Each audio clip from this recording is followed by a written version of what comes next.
Good evening and welcome to the Newshour Agenda. I'm Madhavdas G. Quick look at the show at a glance. Stunning twist in the Red Fort blast case. What began as an old terror trail has now exploded into a shocking web of doctors, deceit and deep-rooted networks. 2 cars, 8 doctors, all allegedly part of a deadly nexus.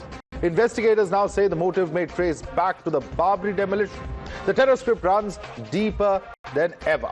Stand by for exclusive news breaks and unseen links in this sensational investigation. And up ahead on the show, the surrender lobby fumes and politics over the blast explodes. Opposition cries foul, linking the crackdown to poll season, while some voices allege Muslims are being targeted. As the charges and countercharges fly thick and fast, one question stands tall tonight. Why stand divided on terror?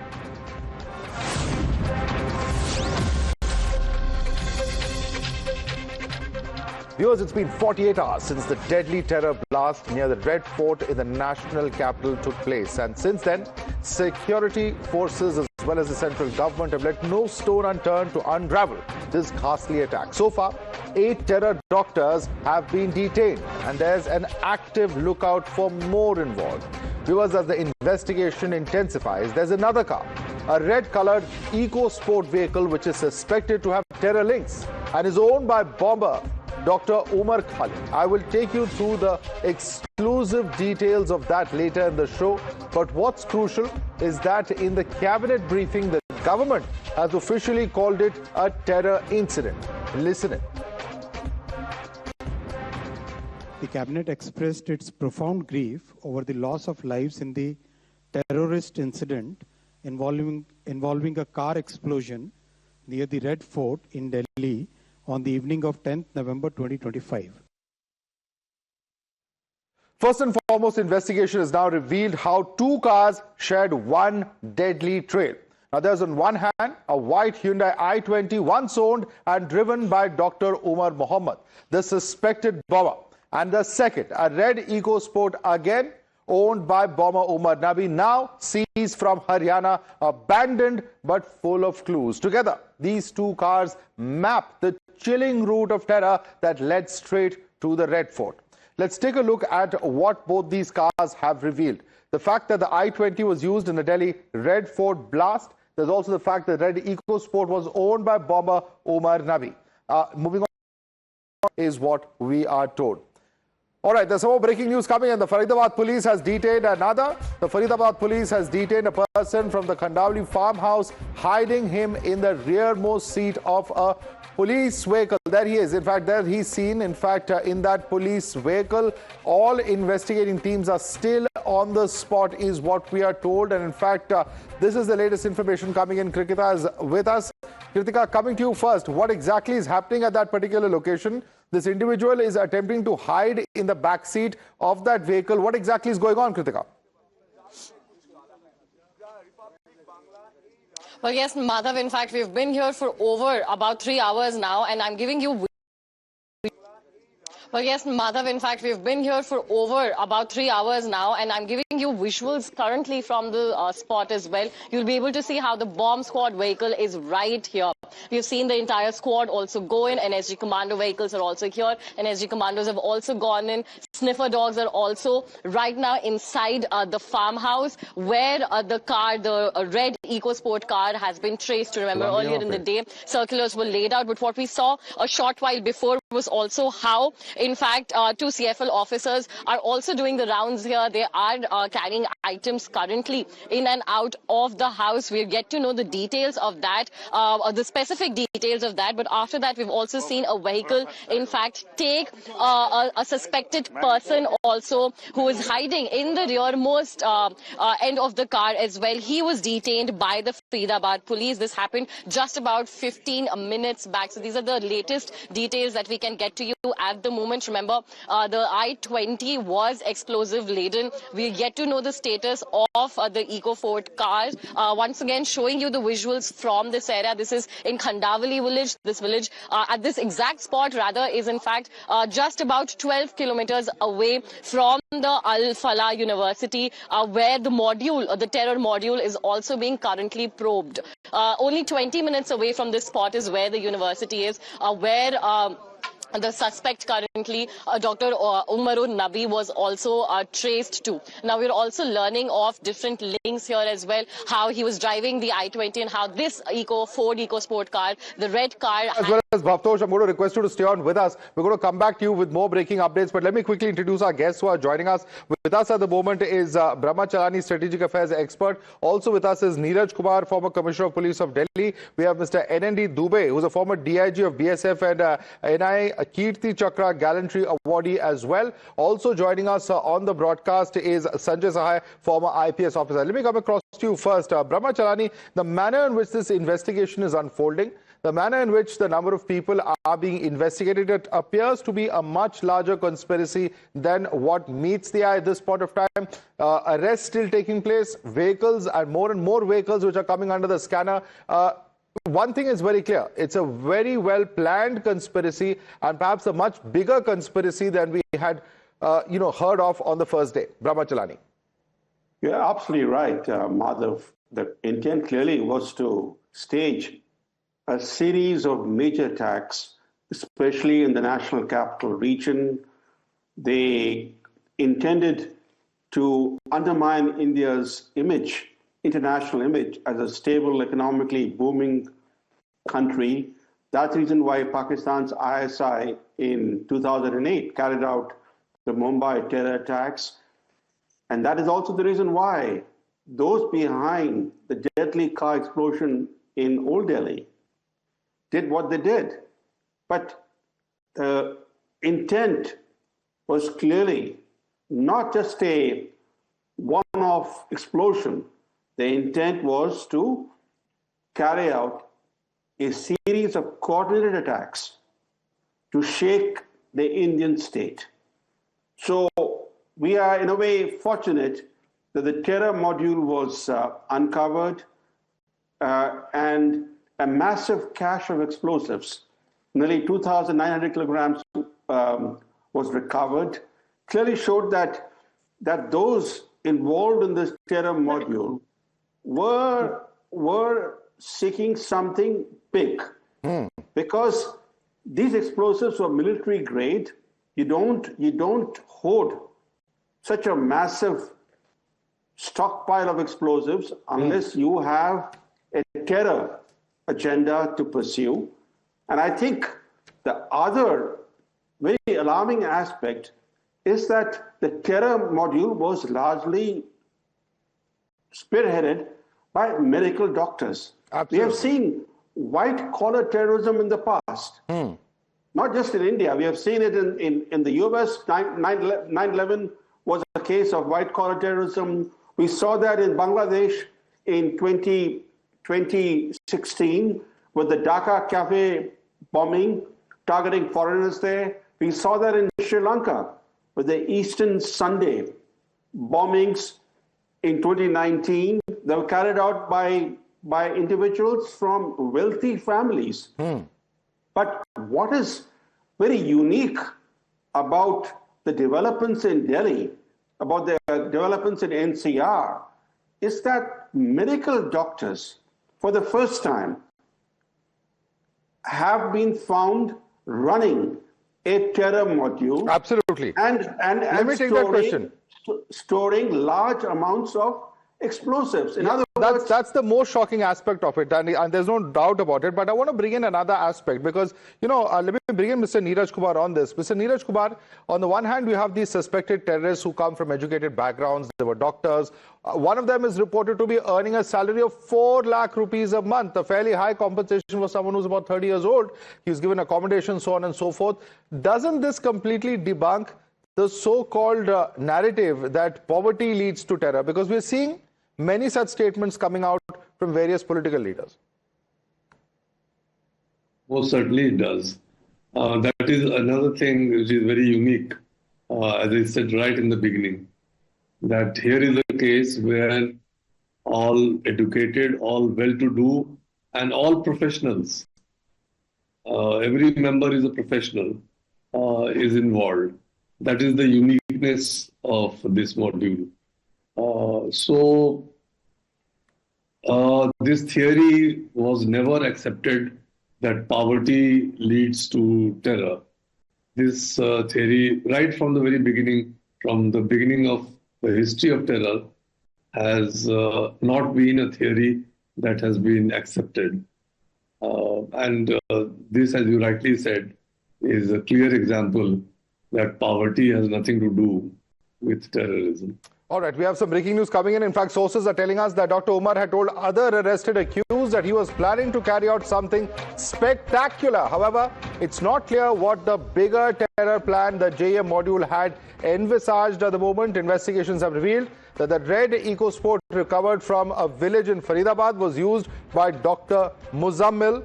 The Imam Ishtiaq, had held classes at the Al Fatah University, and these classes were attended by the arrested accused. That's the latest update coming in. Babtosh Singh joining us. Babtosh, something spectacular is what we are told. We had broken earlier that they were looking at the 6th of December very closely because that is the anniversary of the Babri Masjid demolition. Yes, Madhav, after 72 hours of questioning, intense questioning, things are becoming a bit clear. What the investigators have told times now and the top sources have told times now is that Dr. Umar had told other accused in this case, he was highly radicalized, in fact, that he wanted to carry out something spectacular in Hindi. In fact, what he had said, told them कि मैं कुछ बड़ा करना चाहता हूँ, and that was his plan. Now, he was the person who was in fact in direct touch with Muzammil, who has been arrested since 2018, though the family members have said that they were not aware of any kind of friendship between them. Importantly, the red eco that has been recovered from a village in Haryana was the car that was being driven by Muzammil and not by Omar. So the ownership might be with Omar, but the car was being driven around by Muzammil. Importantly, Imam Ishtiaq, who is said to be a preacher who could have radicalized everyone in this case, was a preacher who was continuously going to the university and giving sermons for at least quite a long time. He has been picked up and taken by J&K police, presently being questioned there. So this case is of radicalization as well as of the fact that all the accused in this case knew each other, and we're also aware of the fact that the accused in this case were aware of the fact that... All right, Babtosh, thanks for getting us that quick update. Let's quickly take this across to our guests as well. Mr. Dubey is a former DIG of BSF and has also been with the NIA. Mr. Dubey, how do you look at this? The fact that he is telling the investigators, मैं कुछ बड़ा करना चाहता था. We also know from the investigation that they were looking at very seriously the possibility of striking on 6th of December. And of course, recce's that have taken place across various important installations in the national capital. Actually, it's very astonishing that the level of radicalization is so high that these medicos having a PG degree in a very special branch of medicine have decided to go for something very big. This is the area of concern. I mean, Nabi will come and Nabi will go, but you just gauge the level of radicalization. You see the Indian cadre was one of those rare people who was planning to be part of a demolition of Mosul Dam, although he was not allowed by the Arabs, Puritans, because none of the Indian Muslims were allowed to participate in offensive action in ISIS module also. So the level of radicalization has been so high that the high-level degree holder decided to go for a pious path of war as per the Islamic radical thought process. That is something very concerning.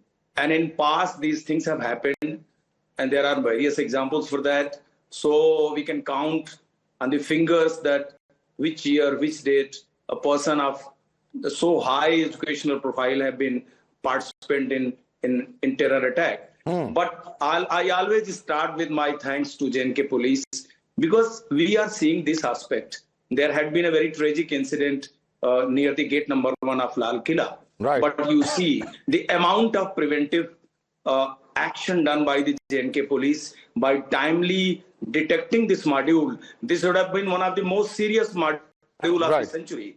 Because Absolutely. in Delhi, Very, very important point that you made over there, that detection was timely. But, Sanjay Sahai, there will be those who will say that even at the moment, the very fact that you have agencies so active, somewhere or the other, has there been a lapse in this? Because it is a fact that the explosion took place outside of the Red Fort, notwithstanding the entire political narrative.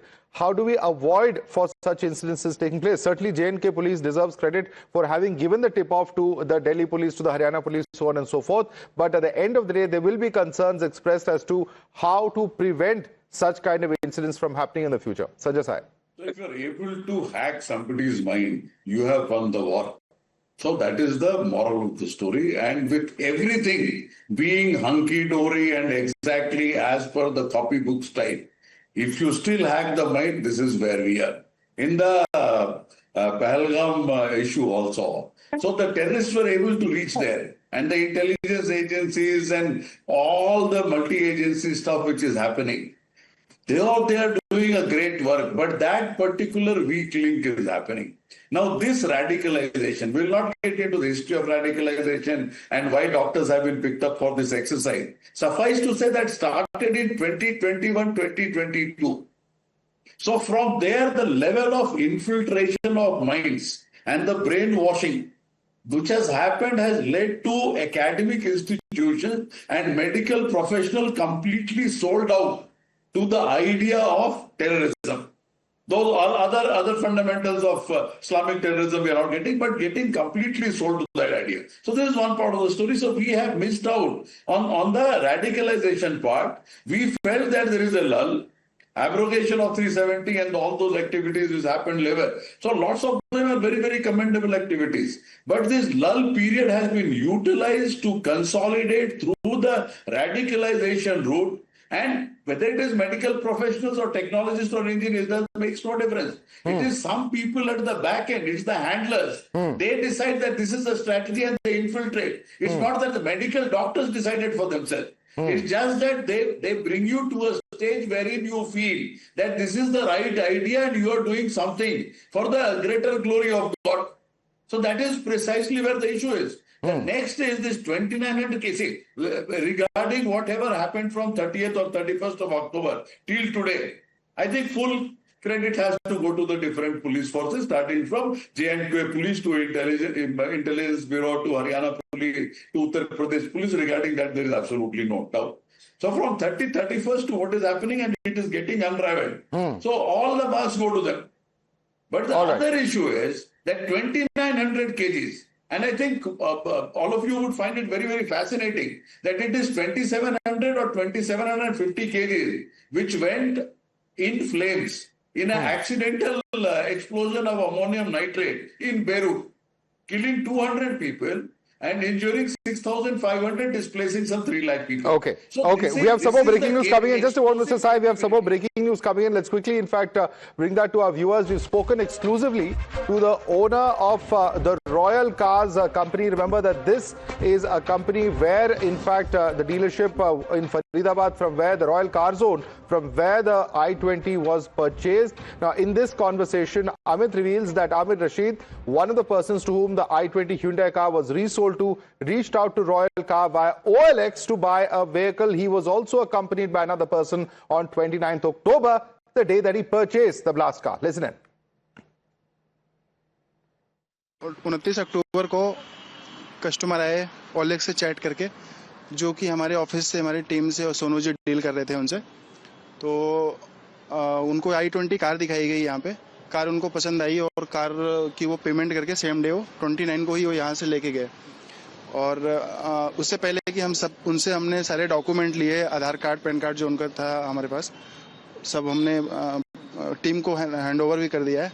हमारे पास CCTV footage थी उनकी, वो हमने वो भी hand over कर दिया था. जिनके नाम पे डिलीवरी गई है उनका नाम है आमिर राशिद. उनके साथ एक और व्यक्ति थे लेकिन उनका नाम मुझे नहीं. तो ऐसा कुछ लगा नहीं कि कोई इस तरीके के आदमी, कोई टेररिस्ट जान के तो गाड़ी तो आपको पता है नहीं बेचेगा. मेरे पास अगर कोई कस्टमर आएगा उसकी जरूरत के हिसाब से मैं उसे सामान तो दूंगा.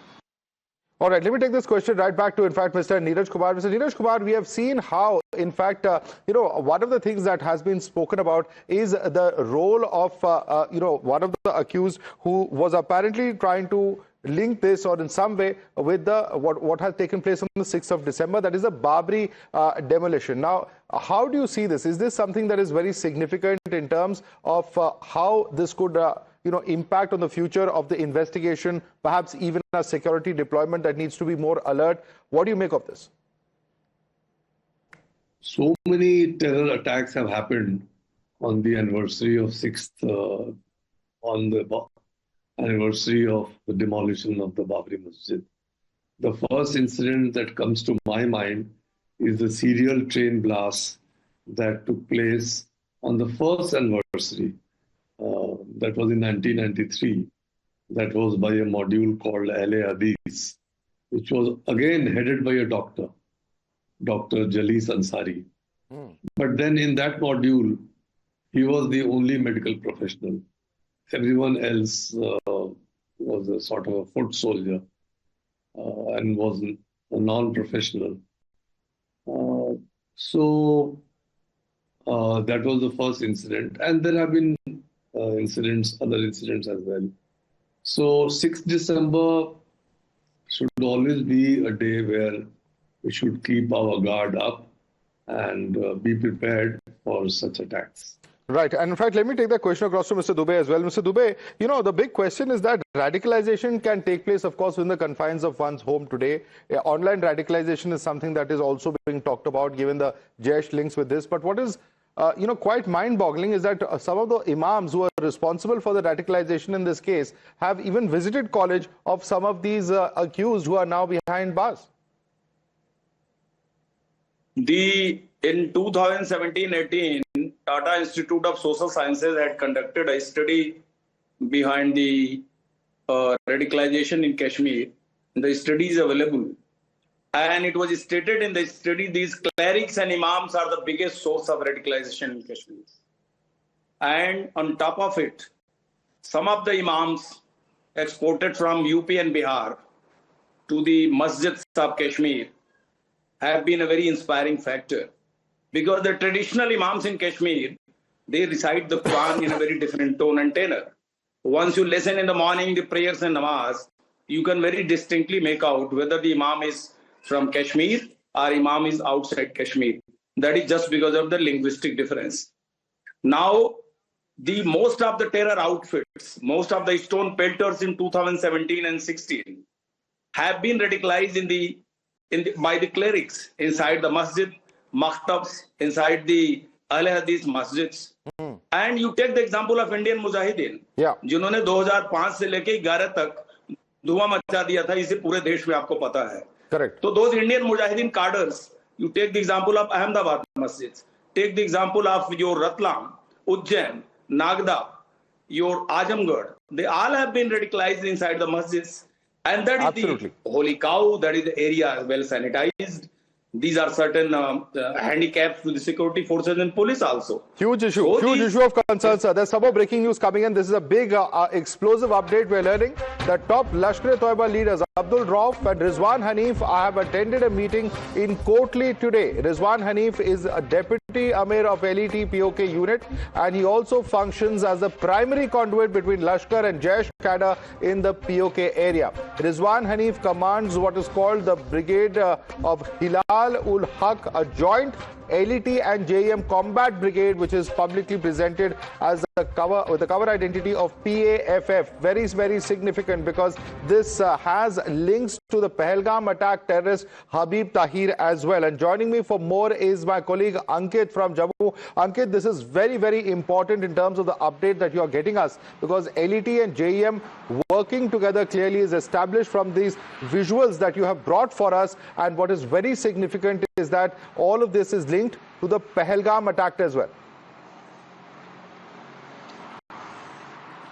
Yes, absolutely, Madhav. This is the first terror appearance of these commanders in Pakistan-occupied Kashmir's Kotli area after the blast in the national capital.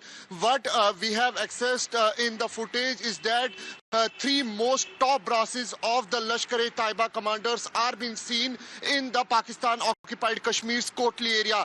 Abdul Rauf, who is the top brass commander of the Lashkar-e-Taiba, he has been welcomed. Second top most commander, who is the deputy of the Lashkar-e-Taiba and the coordinator between the Lashkar and Jaish, who is Rizwan Hanif, who is the most top commander in Pakistan-occupied Kashmir. He is the top most commander of the PFF also. Third, who is hugging the Abdul Rauf in this video is Abu Musa alias Abdullah Kashmir, whose responsibility is to recruit the terrorists in Pakistan-occupied Kashmir and to send them into the Indian soil. What we are getting to know, they had a meeting in Pakistan-occupied Kashmir today itself, and they, in this meeting, what our sources had told us in this meeting, they these three top most commanders has tried to infiltrate the terrorist into the Indian side. What we are getting to know from our sources is that money launch pads have been activated. Activated in Pakistan-occupied Kashmir, whether it is Kotli, Mirpur, Sidia, or forward. Ankit, big news break over there. Certainly a news break that we're going to continue to follow tomorrow. Let me quickly take this back to our panelists. Mr. Brahmachalani, just look at what's happening in POK. LET and JEM coming together. They are regrouping. And the fact that our reporter is telling us that they are getting prepared as far as the various launch pads are concerned, while it's not entirely surprising, the fact that all that is happening before cameras. There's nothing left to the imagination. You're absolutely right, Madhav. Clearly shows that the infrastructure of cross-border terrorism remains intact. In fact, whatever terrorist infrastructure India destroyed during Operation Sindoor, that infrastructure is being rebuilt. Camps are coming up again. And even the Lashkar Toiba complex in Murudke, outside Lahore, is being rebuilt on a grander scale by the Pakistani state. So the Pakistani state actually is feeling even more emboldened today. All this leads to the question as to what India's response ought to be, given the fact that Operation Sindoor was aimed at imposing deterrent costs on Pakistan, ending the scourge, or at least containing the scourge of cross-border terrorism. The fact is that today, this self-styled field marshal in Pakistan, not only is he trying to constitutionalize military supremacy through the 27th Amendment to the Pakistan Constitution, which the weak civilian government is planning to introduce, he's also looking for opportunities to contain and tame India. And therefore, India has a major challenge on its hands. It needs to find ways to put the pressure squarely on Pakistan, because otherwise India will increasingly be on the back foot. Absolutely. The only way we can deal with cross-border terrorism is not as a law and order issue, but by being proactive. Absolutely. That's certainly the most important message coming out. We have to be proactive when it comes to terror, and there are very clear telltale signs of how Pakistan is trying to rebuild its terror infrastructure to attempt at least to create more havoc as far as India is concerned. Mr. Neeraj Kumar, Brahmachalani, NND Dubai, as well as Sanjay Sai, I'd like to thank all of you gentlemen for joining us this evening.